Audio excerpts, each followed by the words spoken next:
नमस्कार রিপার গল্প কথায় আপনাদের সবাইকে স্বাগত জানাই। আর আপনারা সবাই কেমন আছেন?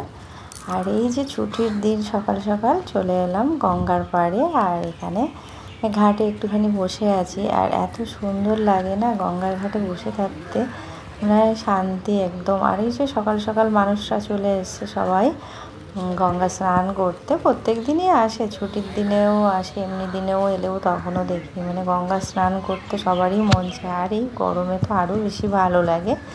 তো এখানে বসে আছি, বসে বসে দেখছি জলটা কীরকম ইয়ে করছে, ঝিলমিল ঝিলমিল করছে, সেই ছোটোবেলার কবিতার মতো। আর এইদিকে এই যে ডিঙি নৌকোগুলো, ছোট ছোট ডিঙি নৌকোগুলো নদীর বুকে চড়ে বেড়াচ্ছে। আর ওই যে মাছ ধরছে ওরা, জানেন তো, সকালবেলা গেলে পরে এই দৃশ্যগুলো দেখা যায়, বেলার দিকে অতটা থাকে না।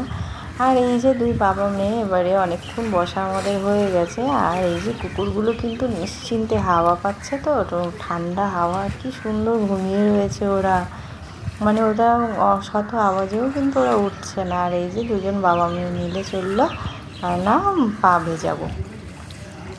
আমি বললাম যাও নিয়ে এবারে দুজনে একটু পা ভিজিয়ে এসো। আর ওই যে খানিকক্ষণ কুকুরটাকে দেখে নিল, দেখে দেখে নিয়ে তারপরে এবারে পা ভিজিয়ে আসছে। আর তারপরে এবারে আমরা আরও কিছুক্ষণ বসবো, কারণ এই গঙ্গার পাড়ে একবার এলে না তখন মনে হয় কিছুক্ষণ বসেই থাকি, যেতেই মন চায় না। কখন যে সময়টা চলে যায়, মানে 1 ঘন্টা হয়ে যায় তা বুঝতেই পারি না। আর আজকে তো মেঘলা মেঘলা ওয়েদার ছিল, যার জন্য সূর্যটা বেরোয়নি। আর সূর্য বেরোলে না সত্যি কথা বলতে গঙ্গার পাড়ে একদম বসাই যায় না, তখন মানে মনে হয় যেন পালাই পালাই, মানে এত সূর্যের আলোতে তখন মানে বসতে ভালোই লাগে না। আর এই যে একটা ডিঙি নৌকো আসছে, ওটা কিন্তু মাছ ধরে মাছটা তুলে নিয়েছে, নিয়ে এবারে ঘুরে আবার আসছে, মনে হয় পাশেই কোনো ঘাটে গিয়ে ও ওখানে গিয়ে হয়তো মাছগুলোকে ইয়ে করবে, তুলে দেবে। আর এই যে আমরা পাশেই আবার একটা নার্সারি আছে, এই নার্সারি থেকেই না আমি সমস্ত ধরনের গাছগুলো আনি।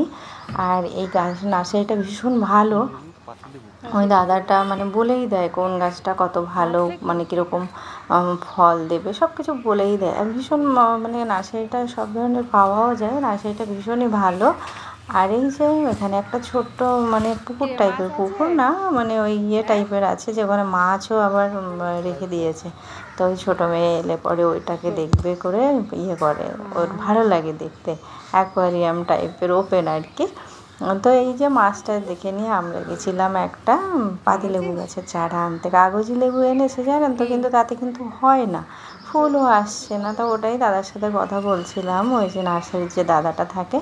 তো এবারে আমরা একটু পাতিলেবুর গাছের চারা নিয়ে এবারে আমরা নার্সারি থেকে আর কিছু নেব না, বুঝলেন, অনেক জিনিস রয়েছে, অনেক গাছও আনা হয়েছে।